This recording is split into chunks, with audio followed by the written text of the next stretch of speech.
আপনার জীবনে কি সাফল্য দেরিতে আসছে, সবাই এগিয়ে যাচ্ছে আর আপনি পিছিয়ে পড়েছেন মনে হচ্ছে? তাহলে এই ভিডিওটা আপনার জন্য, কারণ ঈশ্বর আপনাকে দেরিতে নয় বিশেষভাবে তৈরি করছেন। নমস্কার বন্ধুরা, কেমন আছেন?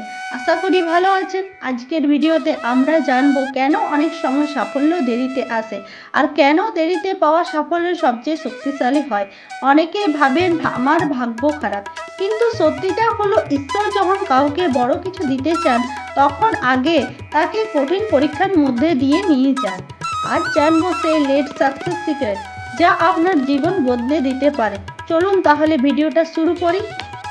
আপনি কি কখনো ভেবেছেন সবাই যখন জীবনে এগিয়ে যাচ্ছে আপনি তখন একই জায়গায় দাঁড়িয়ে আছেন কেন? আপনার বন্ধুরা চাকরি পেয়েছে, কেউ ব্যবসায় সাফল্য, কেউ বিয়ে করে সুখে আছে, আর আপনি এখনো লড়াই করছেন। মনে হয় হয়তো আমি আর পারবো না, হয়তো আমার ভাগ্য খারাপ। কিন্তু আজকের ভিডিওটা শেষ পর্যন্ত দেখুন, কারণ আজ আমি এমন সত্য বলবো যা জানলে আপনি বুঝবেন দেরিতে সাফল্য মানে ব্যর্থতা নয়। অনেক সময় দেরি মানে ঈশ্বর আপনাকে বড় কিছুর জন্য প্রস্তুত করছেন। সমস্যাটা কোথায়? আমরা ছোটবেলা থেকে শিখি ভালো রেজাল্ট করো, ভালো চাকরি পাও, 30-এর আগে সেটেল হও। কিন্তু জীবন কি সবার জন্য একরকম? না, প্রত্যেক মানুষের সময় আলাদা। যেমন সূর্য আর চাঁদ ঠিক একসাথে ওঠে না, কিন্তু দুজনেই আলো দেয়। ইতিহাসে দেরিতে সফল হওয়া মানুষ আপনি কি জানেন? লোনেল স্যান্ডার্স 65 বছর বয়সে কেএফসি শুরু করেছিলেন। অমিতাভ বচ্চন ক্যারিয়ারের শুরুতে বহুবার রিজেক্ট হয়েছিলেন।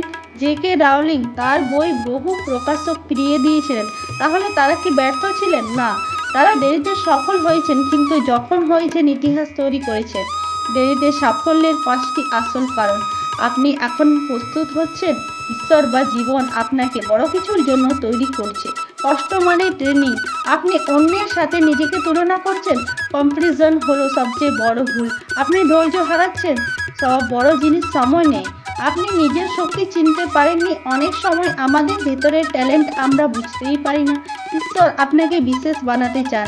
সাধারণ সাফল্য দ্রুত আসে, অসাধারণ সাফল্য সময় নেই। আধ্যাত্মিক দৃষ্টিভঙ্গি থেকে যদি আমরা দেখি, তাহলে ধর্মগ্রন্থ থেকে ভগবদ গীতাতে বলা হয়েছে, কর্ম করে যাও, ফলের চিন্তা করো না। শ্রীকৃষ্ণ জীবনে বহু পরীক্ষার মধ্য দিয়ে গেছেন। পাণ্ডবরা বহু বছর কষ্ট সহ্য করেছেন, কিন্তু শেষে জয় কার হয়েছিল? ধৈর্যের। বাস্তব জীবনে যে পরিবর্তন কিভাবে আনবেন? প্রতিদিন 1% হলেও উন্নতি করুন। নতুন স্কিল শিখুন। সোশ্যাল মিডিয়া কম ব্যবহার করুন। নেতিবাচক মানুষ এড়িয়ে চলুন। প্রতিদিন নিজের জন্য 30 মিনিট অন্তত সময় দিন। মনে রাখবেন, slow progress is still progress.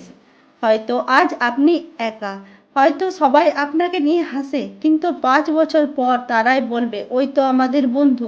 আপনি এখন যে কষ্ট পাচ্ছেন একদিন সেটাই আপনার গল্প হবে।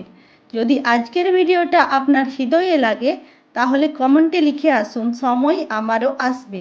এই ভিডিওটি সেই মানুষটির সাথে শেয়ার করুন যে এখন লড়াই করছে। মনে রাখবেন, দেরিতে ফোটা ফুলের গন্ধ সবচেয়ে গভীর হয়। আমি বিশ্বাস করি আমার জীবনেও খুব শীঘ্রই পরিবর্তন আসবে বড়।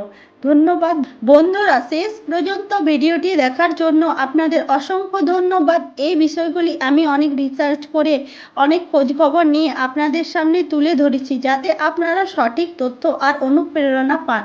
ভিডিওটা যদি আপনার একটু হলেও ভালো লেগে থাকে তাহলে অবশ্যই একটা লাইক করবেন, কমেন্ট করে জানাবেন আর শেয়ার করবেন আপনার প্রিয় মানুষের সাথে। আর চ্যানেলটিকে সাবস্ক্রাইব করে পাশে থাকা বেল আইকনটি অন করে রাখবেন, এমনই অনুপ্রেরণামূলক ভিডিও সবার আগে পাওয়ার জন্য।